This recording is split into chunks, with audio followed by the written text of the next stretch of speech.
Welcome to Dorking Out. My name is Sonia Mansfield, and I think I'd rather be killed by the mob than go back to high school.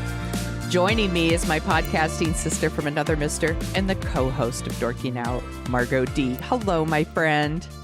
Catch me, I'm falling. The song. I love that song. Catchy as shit. It's so catchy. It has been in my head since rewatching this movie. This movie also makes me want to do a little roller skating.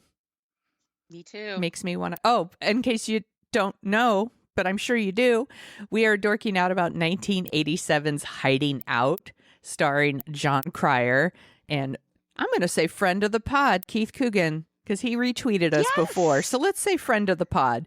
And Annabeth Gish, adorable. How adorable. Everybody drink. Everybody drink. Claude Brooks. Who else is in there? Jon Spencer. Jon Spencer. I was so... Joy Behar. Joy Behar. I was so happy to see Jon Spencer. I loved him on the West Wing. I loved him on the West Wing. This was a Margo pick because she... Don't blame me. Because she... Well, we both love Jon Cryer, but for some reason, this movie just popped into our head and we were like, this would be a fun one to talk about because I know for a fact I loved this movie. 16-year-old Sonia was all in on Hiding Out. I think the movie's a little problematic by today's standards, but I love talking about movies that because they don't change, but we do. So I just really like that. Did you see Hiding Out in the theater? No, I did not. It was another case where my dad stole cable.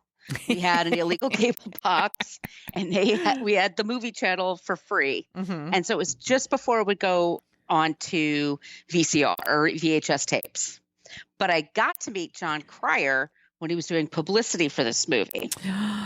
Oh, peak Jon Cryer. I mean, you could say he's peak Jon Cryer now, too, but that's like... He's always peak Jon Cryer. There is no peak. He's all peak. That's true. He's all peak. But like, he was like, this is when he was like, I mean, Pretty in Pink had come out the year before. Mm-hmm. Like, he was popular dude. He's still a popular dude, but you know what I mean. Oh, yeah. It was a big deal. So I was at the Alex Bennett show, and it's a radio show, and they had an audience. And I heard he was going to be there, so my heart went a flutter. And I got up at like 4 a.m. to be there on time. And they had a studio audience, and Alex was talking about Jon Cryer. And he said, he's also in Superman 3, which I don't think is a bad movie. And Jon Cryer came into the studio and goes, "Are you kidding me? It's terrible." He had such a great sense of humor about it. And then they did the interview, and then he went off to do like Good Day Bay Area or whatever the hell it was, you know.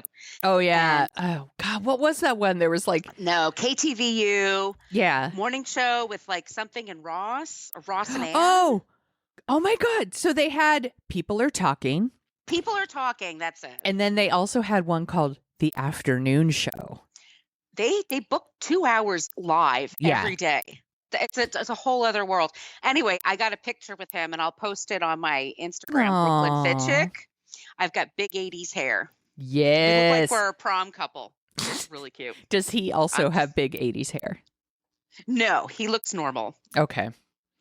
He is a handsome man. He's so sweet. He was so nice. Aww, he was so cool. I love that. I've got to tell you, you know, sometimes you meet people who are just like surprised how cool they are. Because he was at his peak popularity. I mean, just coming off of Pretty in Pink. Like he was a big deal. So anyway, so this is the movie.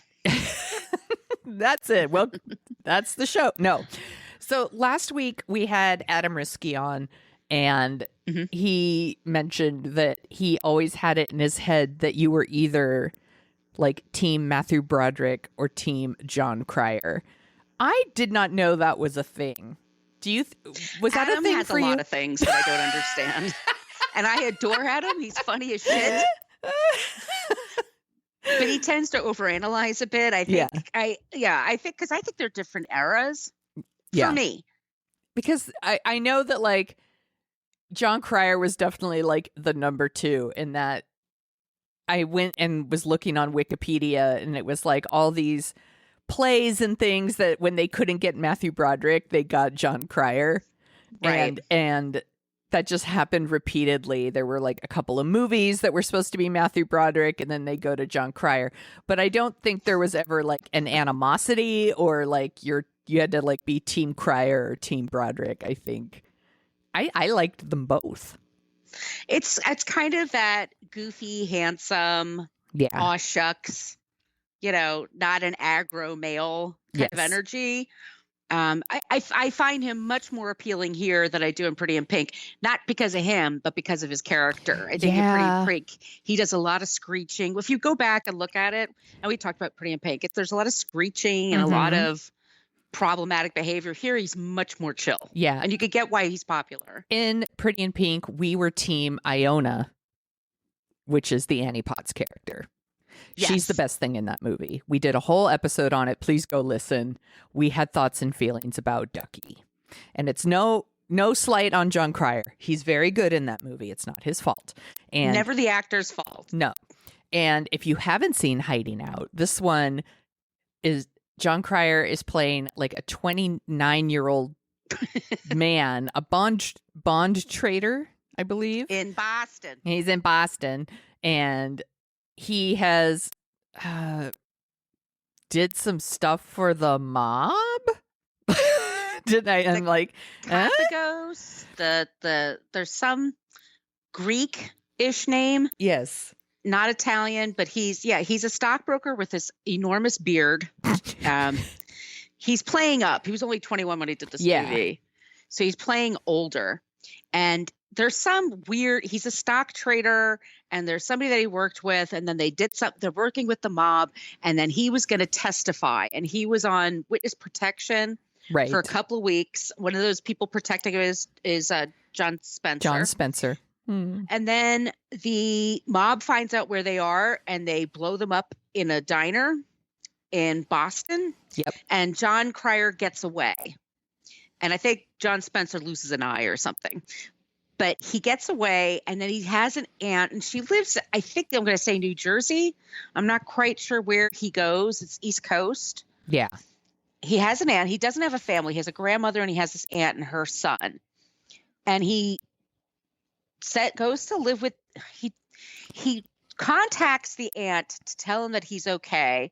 And he winds up talking mostly with her son for some reason, even though he's missing. And she should be like, holy fucking shit, get over here or call the cops. Right. Because he's just, everybody blew up around him. Anyway, he goes to a gas station, cuts his hair, dyes his hair, shaves his big bushy beard. Do you think a lot of gas stations in the middle of nowhere sell hair dye? Because the only people... I absolutely do. Yeah, because the only people that are going in are people who are running from the law or hiding their identity, and they need to dye their hair. It's like Gone Girl and Hiding Out. There's like a whole theme of people who go into these places and dye their hair. In the fugitive, right? The fugitive, exactly. Look, we've all been there. So he contacts the son, his aunt, played by his mother, by the way. Yes. He contacts the son and says, look, I'm on the run. I'm going to go to high school with you. But don't tell your mom. And somehow he lives in that house. Yeah. Never tells the aunt, who's the adult. Yes. He trusts all the information with a teenage. A horny teenage boy who just wants to talk about getting his driver's license. Yes. License to Drive, another movie we should talk about someday. Yes. I didn't understand why the aunt couldn't know. It's not clear at all. There was a couple things like that in this movie. There's a few things. She's the nurse at the school, but she never sees him. That was, I realized that this time. I'm like, oh, that's right. She works there. Yeah. Like, why would he hide out? Anyway, and the son has a filthy bedroom, which my brothers both had filthy bedrooms. Boys, it's because boys are gross. They're disgusting. They're just disgusting. So he hides out originally at his nephew's house, and then he decides he's going to stay at the school because it's safer to stay at the school. So he's sleeping at the school in the basement, and he's going around on roller skates all night. And then that's when he meets the janitor. Yes. who used to be a boxer. Yes, of course. Was a boxer. Now he's a janitor, and my great uncle was a janitor. I have a fondness for janitors. For high school janitors. So but he's like, he likes to drink and hang out in the basement. And so Jon Cryer lives there. And at the same time all this is going on, he's going to high school every day. Mm-hmm. And that's when he starts being interested, in Annabeth Gish, because who wouldn't be? She's adorable. Everybody drink. She is so cute. She just has so much charisma. It's she does. Just ridiculous. So she and him have a flirtation, and her name is Ryan, which is cool. He's so popular right away for yelling at his really dumb history teacher. She is in a totally villain. Yeah, she's in like a totally different movie. That character. It's like, Nixon was great. I had a teacher do that too when I was in high school. Yeah. Yeah, but she's like so over the top. But it's so over the top. Yeah. It's so arch. It's so like somebody gave her the wrong notes or something. I don't know. It's Bob Giraldi. It's his first movie he directed. He did a lot of videos, I think, before this. Or maybe I'm wrong. Anyway, but he's the director. It's his fault when things aren't working. Yeah. Way to go, Bob. Anyway, so Matt, by the way, he changes his name to Maxwell Hauser, which always makes me laugh. It's so dumb, but I love it. But Max, all of a sudden, everybody thinks he's awesome. And all of a sudden, they want to run for school president. And I'm like, it's the middle of the year. And he's going to be graduating. I mean, it is okay. And so silly because, like you said, they're going to graduate in like a month. Right. And so the idea that they are going to vote for people to be like class president when they're literally going to leave the school in like a few weeks is very silly, but maybe you're not supposed to pay attention to these things. I will give the movie props for doing that instead of doing something at the prom, which is where I think most of these movies would have ended up at the prom. Yes. So, point for originality, hiding out. A little, yeah. And so he's adopted by the black kids at the school. Yes. They're a very popular group, and they are constantly beatboxing. Yes, of course they are. Because that's all kids do, I guess. Black kids do. Yeah. That's a little problematic. And sort of, there's a little bit of like, otherism going on there. There's also like some things going on when he first gets to the school about where they're explaining the difference between heterosexual and homosexual. Oh my God. And there's all this stuff about Max, that's the Jon Cryer character, accidentally raising his hand at the wrong time. And so maybe he's gay. And there's this like weird scene with him and Patrick, and that's Keith Coogan, where he doesn't recognize his own uncle and he thinks that he's like coming on to him. And I'm like, that's funny. He thinks he's going to rape him. He's going to rape you in the bathroom. It's like so weird. It's like, so, and his aunt doesn't recognize him. There's a point where, she sees him. It's like, oh, he's got the blonde sideburns now. So he's totally different human. Yeah. Oh my God, it's so silly. And then he starts a relationship with Ryan, who's dating a guy. Well, the relationship status is kind of, they're seeing each other, but she doesn't want to, or she wants to be open to see other people, whatever. She's going to graduate soon. So, so he's like a blandly handsome guy that she's associated with. And then Jon Cryer asks her out. And because she's so cute, he's got to ask her out. Yeah, she is. I get it. Exactly. Because you're like, well, isn't he really old for her? In real life, they're around the same age. Yes. It's not that big of a difference. But he shows up at her house. The father answers the door. It's kind of funny. He's like ordering a scotch and soda, and then he helps him with his taxes, and like there's like little touches like that. And then they go roller skating, which is really cute. It is really cute. I didn't understand during this rewatch why he was going on a date with Ryan when he knew it was a bad idea. But she asked him. Yeah. I think she asked him. I think that he just didn't want to hurt her feelings. So he went, but he really likes her. he totally likes her, and he's always saying like there's laws against this. I shouldn't do this, but he continues to see her. Yes, it's problematic to say the least. But if you can handle that part, Ryan, Annabeth Gish, is it Annabella? Mm-hmm. No, Annabeth Gish. I had it right. She is, like we said, super adorable. But I actually really like that character. She's really smart. Yes. She stands up for herself. She's her own person. Yeah, she's her own person. And she's pretty logical. Like, I know I'm going away to college. I'm really excited.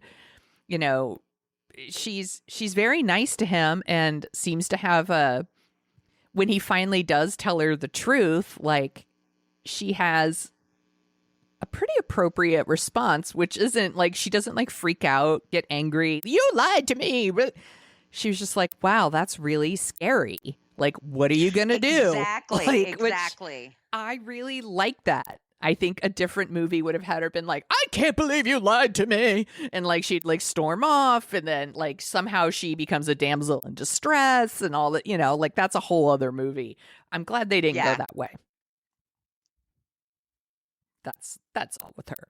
But I really like her. She's very likable. Her friends are likable. She's a sweet person. Yeah. And I just want to say, and Keith Coogan, who we talked about in our Don't Tell Mom the Babysitter's Dead episode, he is really good at playing those awkward teenagers. Yes. That's like his sweet spot. He was really, really good at this. And he legit looks like a 15-year-old boy who would be, I mean, he probably was 15. I didn't look up to see how old he was, but like he's good at playing these kinds of parts, and he's very believable. He's very funny, and they have a good chemistry together. They do. And Jon Cryer and Annabeth Gish have really great chemistry. They do. They're very believable. So, and I like that the music, they actually have a song. It's Katie Lang. Oh yeah, Roy Orbison. Yeah. I was like, oh my God, that's right. That's on the soundtrack too. There's a lot. I mean, so what happens is, like any movie about the mob, is they're going to find you eventually. Mm-hmm. That's their whole thing. And there's a scene at the very end, a month before graduation, but they're having their class election. And Max doesn't want to win because he doesn't want to stand out. Right. Why he didn't just not run, I don't know. It's like, just tell them no. Yeah, it's just not happening. Try a little harder, Max. Insist a little bit more. But the mob is coming, and then they're up in the rafters. Yeah. And the guy Jon Cryer is trying to get away, and he's up in the rafters. And I like the fact that all the kids are supportive of him, or trying to help him out. Even the guy, like, he took his girlfriend away. He's not being a dick about it. He's being very like, okay, we got you, man. Don't worry. That was a nice touch too, where once again, not your stereotypical villain. He was like, I thought I was the only one that wanted to kill you.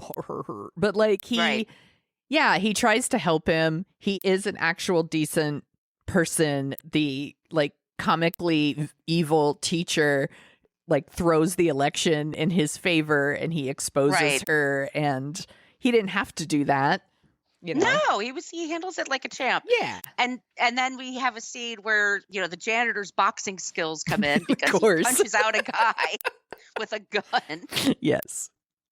And the guy falls to his death on the gym floor, and everybody goes, ah! And now all those kids are traumatized. Traumatized by now, by the way.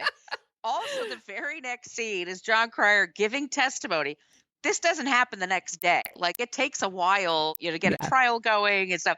He still has that messed up hair on the witness stand. Yeah. Yep. Like, by this point, those streaks would be gone. Yeah, you'd think so.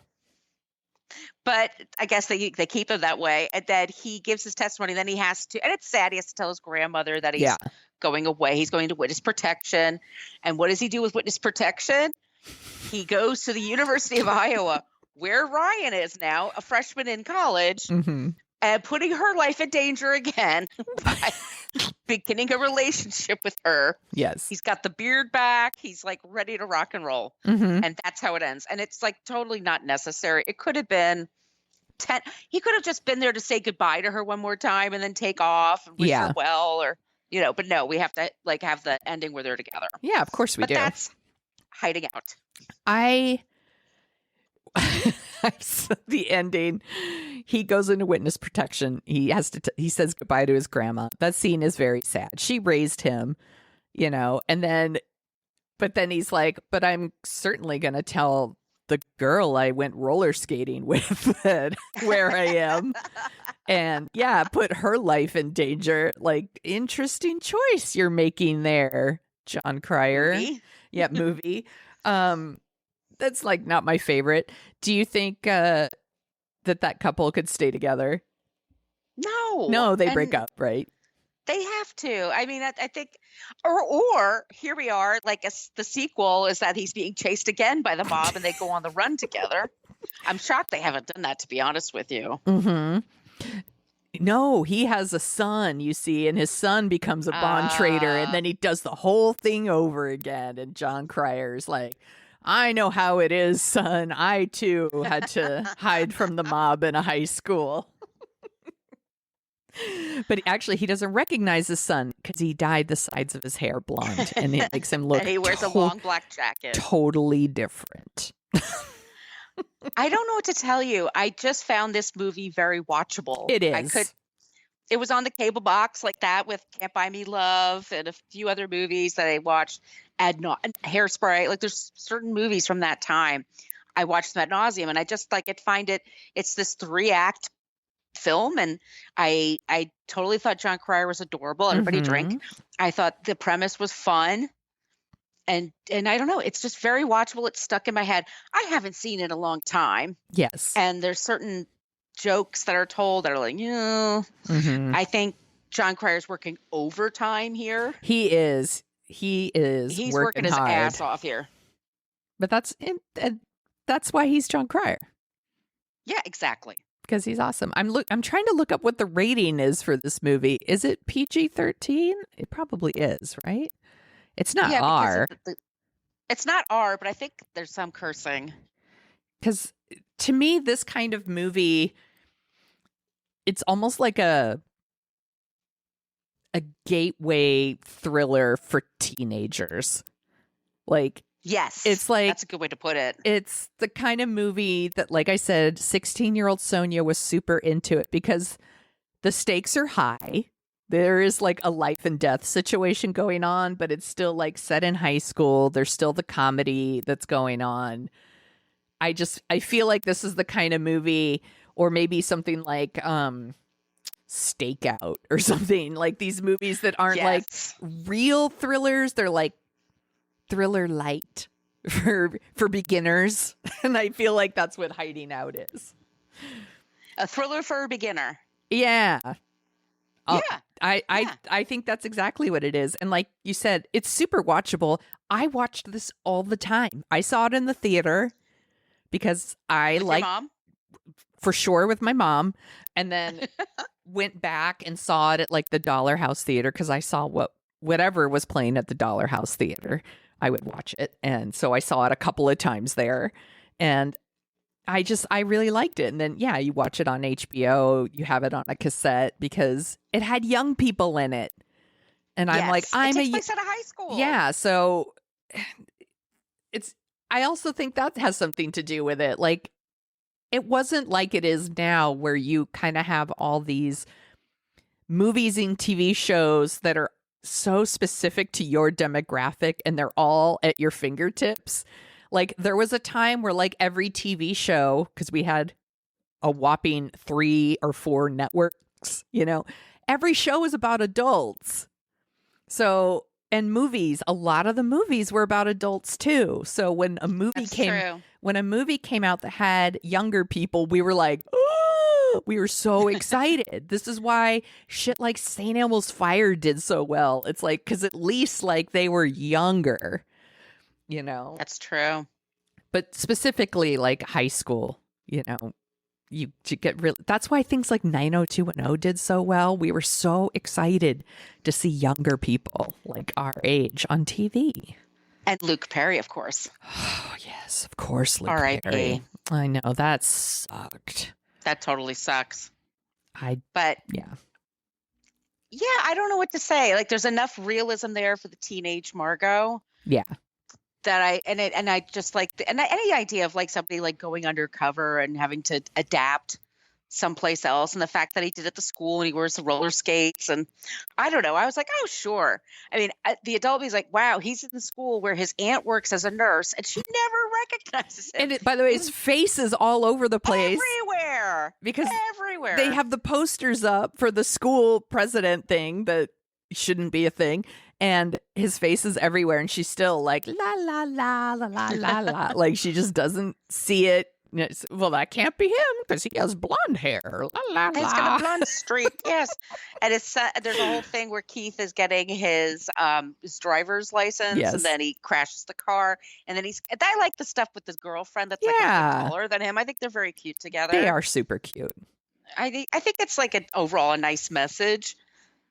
I don't know, being resilient and thinking on your feet and, being true to yourself and stuff like that. I think all that's really good. It's of its time. For sure. I just think the thing that doesn't age that well really is like if Jon Cryer and Annabeth Gish hadn't hooked up at any point. Like, I felt like now they could remake this movie and they could do it differently. Where, I don't know, he inspires all the kids. They make changes on their own. I don't know. But like, that's still the part where like, you're like, ew, like he's too old for her and that's not okay. And, the ending is like, now you're endangering her life too. I'm like, come on. But it is super watchable. And yes, there were so many of these movies. So I went in to find... I started poking around on the Wikipedia like I do, and there's all these movies in the 80s. Well, there was like body swapping movies. Oh, I love body swapping. Yeah, so movies. we had like Father Like Son. We had Vice Versa. My favorite. And 18 Again. And these were all like two of them were like father and sons switching bodies. So then it's like adults in kid bodies going back to high school. 18 Again was like someone in George Burns, right? So Charlie something or other. Charlie, he was in a bunch of stuff. Yeah. What was it? He was Charlie, Ferris Bueller's Day Off, the TV show. Yeah, that's right. And then he's in a movie about Elvis Presley, bringing his Elvis Presley to date his mom. I'm not kidding. He kidnaps Elvis Presley. He's in a movie where he kidnaps Elvis Presley. I don't remember that movie too. It's with Keith What's-His-Nuts as Elvis. He's a good Elvis. And then Tuesday Weld plays his mother. Oh, nice. I love it. I love Keith What's-His-Nuts. That is a solid fake name. I am going to... Next time I go to a hotel, I'm going to register as Sonia What's Her Nuts. Sonia What's Her Nuts. Mrs. What's Your Nuts? What's Her Nuts? That should be your name in iTunes for iTunes reviews. Sonia What's Her Nuts. I'm gonna do it. The other movie I wanted to mention was Peggy Sue Got Married, which is also another adult goes back to high school, and that's a really good movie. We should put it on the list. Right? Is that where it's filmed? Yeah, I think it's filmed in Sebastopol, which is up in where my sister and her husband lived for a long time. It's beautiful up there. Or Petaluma. I love Petaluma. One of those. Yeah, they're both great. We should put Peggy Sue Got Married on the list. I would love it because I think there's so much to discuss there. Yeah. There's a lot going on. There's so much going on in that movie, and I really liked it at the time, and it's a very strange Nicolas Cage performance. I'm here for it. Yeah. All right, I wrote it down. Okay. Yeah, you could pick the next one. I feel like I've been making you see movies lately. That is not true. We both agreed on Hiding Out because I knew it would be fun to talk about, and it was. And I'm going to look right now because I think the next one is something I suggested. So hold on as I scroll. Do you want to also hear about some of the other movies that came out that same month? Yes, please. Okay. See, our next one's going to be Truth or Dare. Oh, okay. And that came from me. That was your suggestion. Yeah. Okay. Other movies that came out November 1987. So actually, I was 17 when I saw Hiding Out. I wasn't 16. I stand corrected. Cry Freedom. Never seen it. Sorry. I think I saw it once in the theater with my mom, I'm sure. You probably saw this one, Hello Again. I love Hello Again. I did at the time anyway. It was also on the Shelley cable Long. box. Yeah, she dies and then comes back. Corbin Yes. Bernsen is her husband. Oh my God. Celia Ward. So many of those movies in the 80s too. Yes. So many. Less Than Zero. Yep, I know that one. That one's a bummer. It's a huge fucking bummer. The Running Man. You know, it's pretty good. Not great. We've talked about this one before. Maybe when we did another 87 movie, I might have listed it because I have a lot of affection for The Running Man because it was on like TBS all the time. All the time, yes. And so I watched The Running Man with my dad like a million times, and I should rewatch it. I'm curious what I would think about it now. But at the time, I really loved it, and the idea of Richard Dawson playing such a murderous creep blew my mind because I was like, the guy from Family Feud? Like, I think we did it on Book versus Movie last year. Oh, I'm going to go back and find the episode then. That would be good. Speaking of Book versus Movie, Flowers in the Attic. I saw that in the theater. Christy Swanson. Yep, I also saw that one in the theater. I did not see that one with my mom. Okay, this is also creepy. I just realized I saw it with my brother who had a crush on Christy Swanson, and it's a movie about incest. Oh my God! Yikes! It's such a God. If you don't know anything about Flowers in the Attic, go read up on it and go read up on VC Andrews because it's a batshit story. I don't know what the fuck was going on with that, but damn. Those books are bananas. They're all bananas. Nuts. Speaking of bananas. Barbara Streisand. Yeah. And Richard Dreyfuss. Never saw it. I don't think I saw that one either. Sign o' the Times. That's the really boring. The Prince concert movie. I like it. No, I'm thinking of the other movie that I did was really boring. You're thinking of Under the Cherry Moon. Yeah. No, Prince. I'm sorry. Sign of the Times. It's also a really good album, by the way. Yes. No, it's you're thinking of Under the Cherry Moon. That is not good. No. I don't think we'll ever be doing an episode on that one because I don't think we are willing to sit through it. But no, it has people who love it. But anyway, okay, 3 more movies. Teen Wolf 2. Disappointment. And I like Jason Bateman. Me too. The first one is really fantastic. Yeah, the first one's great. The second one, not so much. But we love some Jason Bateman here. Planes, Trains, and Automobiles. A classic. So good. And then the last one is 3 Men and a Baby. Also a classic. I really love that movie. I did at the time anyway. I haven't seen it in a while. I know. I wonder if that holds up. I saw it with my mom. Of course I did. Of course I did. And I remember we both really liked it. And it was one of those movies that, once it came out on video, like we had to rent it right away. And it was a big hit in the Mansfield household. So go ahead. Do you want to hear about some of the top songs of 87? Yeah, I do. We have Gregory Abbott, Shake You Down. I fucking love that song. I love that song. Jam. This song you could not escape. Robbie Neville, C'est La Vie. Oh my God. No, you could not. Oy. Everybody have fun tonight. Everybody Wang Chung tonight. That video was really irritating. That video gave people seizures, if I remember correctly. Yeah, no kidding. Yeah, it comes with a trigger warning now. Yeah. U2, With or Without You. Classic. Such a good song. Lisa and the Cult Jam, Lost in Emotion. I love Lisa and Cult Jam. That's a jam. I love them. And our last one, from Whitesnake, Here I Go Again. R.I.P. Tawny Katane. I love that song. It's great. It's a great album. I loved that album. Videos were dope. And it's because of her. Yeah. Oh, the video. There was like 3 of them, right?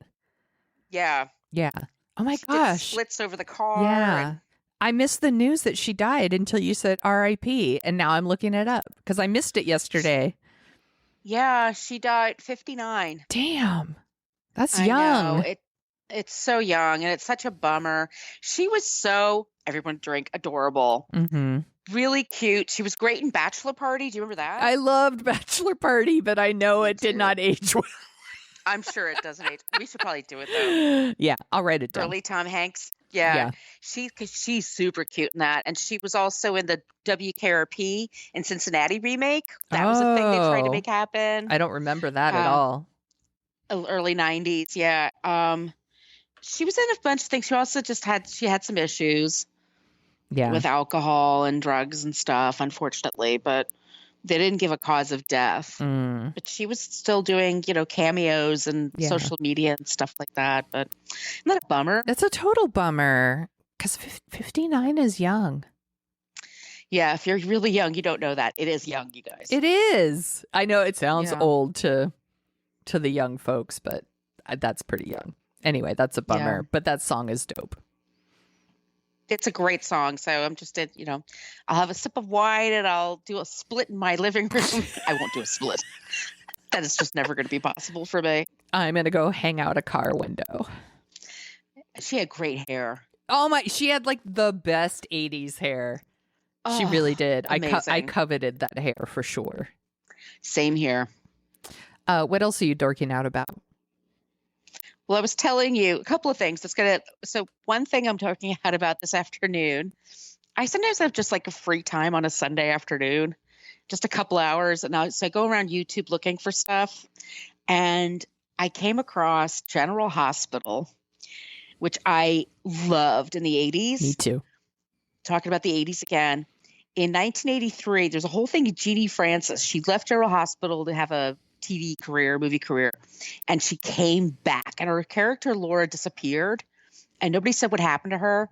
And then it was a week of Laura coming back, and somebody had to bless their hearts. They have it all on video, and they put it up on YouTube. And I said to you, I've watched like 3 hours of it so far. Hardly anything happens. I mean, it's like so much exposition. That is so soap opera, though. It's so watchable. I like, once again, the word watchable, like I get sucked in. Mm-hmm. They had such a great cast. They had Tristan Rogers. They had Anthony Geary. Emma Sands was on there at one point. Emma Sands. Yeah. John Stamos is in there. Jack Wagner. Jack Wagner. This is pre-Jack Wagner. Okay. He's about to show up, but Jeannie Francis is really great. The woman who played her mother, do you remember her? Oh, Leslie? yeah. She has a meltdown like every episode. Like, oh she my is gosh. epic for your consideration to the Emmy community. Meltdowns. But yeah, Laura, so she disappeared and everybody's like, oh, she drowned. Like she fell off that pier at General Hospital. They was at the wharf. Right. But turns out she was kidnapped by either Russian or Greek mob. I don't know. The accent is undetermined. But she goes back to Port Charles and is spying on her family for an entire week. Mm-hmm. And they're all saying, God, she died like a year ago today. Yeah, this is sad. She just kind of sits in the corner, kind of like with big glasses on. And they keep playing the song Laura by Christopher Cross. Oh my God, that song. It is so cheesy. And I'm so happy. Like my brain is it's like from almost 40 years ago. Song. Think of Laura. Laugh, don't cry. She would want it that way or something like that. They play it like 10 times an episode. And there's already like, they go like to the wharf there and everybody has chestnuts out of a bag. Like it's just, I don't know who wrote this shit, but I'm loving it. I watched all the like ABC soap operas when I was younger. My mom did. And then that meant, it's like hereditary. Yeah. You like pass it on. And then I watched it. And they were always hanging out at the wharf. And they'd always run into each other at the wharf. Like, I'm just hanging out. Just hanging out on the wharf. Just hanging out. They have the mob at the wharf, but it's also a lover's lane. Apparently. But it's also like there's a diner there, and there's also, I mean, I just love it so much. Sorry. But that was like sucking up my brain, but I loved it. And then the flip of that is I saw on Netflix, it's called The Sons of Sam. And it's about David Berkowitz, who was a serial killer in New York in the 70s. And there was this, they keep saying this journalist. And okay, technically he was a journalist, but he did a trade magazine for IBM magazine. Okay. For IBM. Like he made a publication for them that was like free to the employees. I'm sure I saw it when I was I'm sure he got a lot of scoops. Exactly. A lot of exclusives here. But he became convinced that they didn't get the right person and that he was really in a devil worshiping cult. And it was a group of people who did the murders. And you don't need to see all 4 episodes. Okay. Trust me, just 4 of them. But see the first one. It's really interesting to get that New York City flavor of the time. And it was so scary when these things happened. And just it's just interesting. It's just give it a if you're interested in true crime, it's something to check out. All right, I'll put it on there. I do want to know what the one of the writers of the IBM magazine thinks. So they keep saying he was a journalist, so we took him seriously. I'm like, what? He did the in-house magazine for IBM. So I'm sure he wrote about promotions and new software shit. I mean, it's not for nothing, but it's not like working for the Post or the news or something. I'll check out the first. So should I just watch the first one and then the last one? Actually, that would be interesting. Okay. All right. But he wrote a book in 87. I'm blanking on the name of it now, but it was about there's a big thing called the Satanic Panic in the 80s. Oh, yeah. Where all of a sudden everything was about devil worship. So he's on all the talk shows with all these terrible men, Geraldo Rivera, Bill O'Reilly, just Morton Downey Jr. Oh, that's the one I was going to bring up. Yep. He's on all these shows and everybody's talking about it. I'm like, they're all missing this one thing that I keep yelling at the screen. If it wasn't just him, why did the murders stop? Right? If they didn't get the right person, it's not like they packed up and went to a new city and did it. Like that was it. Right. So, I don't know. Anyway, you guys, but especially as a reporter, you'll find it really interesting. All right. It's going on the list. I have been working on my my little internal list of movies that were filmed in San Francisco. So we've watched Pacific Heights and what was the other one that we did recently? Oh Christ, it's with Mark Harmon. Oh, The Presidio. The Presidio. Yeah, and like everyone knows like Bullet and Vertigo and all these things, but I'm kind of every once in a while another movie pops into my brain and I'm like, that was filmed in San Francisco. So recently I watched Foul Play. I haven't seen that in years. It stars Goldie Hawn at her Goldie Hawniest. She is, everybody drink, the fucking most adorable thing you've ever seen in Foul Play. She is so fucking cute in that movie. As adorable, everybody drink, as Kate Hudson is, and she absolutely is. Yes. She's a treasure. I mean, Goldie has it to like the nth power. Yes. She has such a good, she is so hot and sexy. She's kept Kurt Russell for like 45 years. Like, yeah. That's how hot she is. Yeah. She is her and Chevy Chase and Burgess Meredith and our old man crush Brian Dennehy is in it, and Dudley Moore, and I think it was one of Dudley Moore's like first like movie roles in the United States. And there's definitely things about the movie that are like you're like, oh, that doesn't age well, or it's just kind of, it's dated. The movie came out, I'm going to look up the year, 78. Yeah. So, but she has really good chemistry with Chevy Chase. I think they are very fun together. It's a very silly movie that involves like a librarian who's recently divorced, and somehow she gets wrapped up in like an assassination plot of the Pope, who is going to be visiting San Francisco. Sure. And like Chevy Chase is like the cop who's on the case, and at one point he's like protecting her, so he just brings her to his houseboat where he then has sex with her, and it's like, of course, cool. That's totally something a cop should be doing, but that's fine. It's fine. You got to let it go. There's a running joke about like Dudley Moore. He's just this, British guy who's trying to try out the like swinging 70s single scene, and the shit ain't working out for him, and it keeps going wrong. And like he's just making like bad choices over and over. And then we get like Burgess Meredith, who's always like entertaining, and I just love seeing Brian Dennehy. And there's a big car chase through San Francisco that also doesn't make any sense. They change cars like 5 times. It's totally crazy. But the movie, once again, super watchable. And that's the word of the day on this episode. I watched this movie a lot when I was younger, and I didn't realize how much I watched it until this rewatch, where I was like, shit, I've seen this a lot. Like, I knew every beat.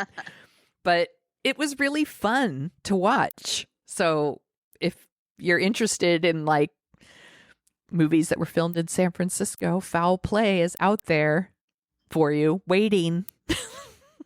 It's lurking out there somewhere. Go get it. So they did this movie together, and they did another one called Seems Like Old Times. Yes. And that one has Charles Grodin. I love Charles Grodin. Yeah, maybe I'll watch that one next. Maybe I'll just keep riding that train. I don't think it's filmed in San Francisco though. But anyway, it's fun. I liked it. I'm glad I own it now. Because I just pulled the trigger and was like, yeah, I'll buy it. It's fine. Sure, I'll spend $5.99 on Foul Play. Why not? Good. Now I can watch it whenever I want. Where can people find you on the internet, Margo? You can find me on social media at Brooklyn Fit Chick, mostly for Twitter and Instagram. And my blog is brooklynfitchick.com. And if you like the sound of our voices, we also co-host a podcast called What a Creep, where we talk about a creep every week. And then we end that episode with someone who's not a creep. We have a private Facebook group that you dorks are welcome to join. There's other dorks in there too. And you have to ask to join though. And if you don't look like a total creep, we'll let you in. And you can find Dorking Out Show at dorkingoutshow.com and wherever you listen to your podcasts. And if you want some stickers, you could email us at dorkingoutShow@gmail.com. They're really cute. They're super cute. They're so cute. And you can find me at thesoniashow.com and The Sonia Show on Twitter and Instagram and TikTok, because I'm there to ruin it for the young people. This was super fun, Margo. I am really glad we talked about Hiding Out, because we watched it so much when we were younger. I think I want to listen to Pretty Poison now. I love that song. Catch me, I'm falling. Do, do, do, do, do, do.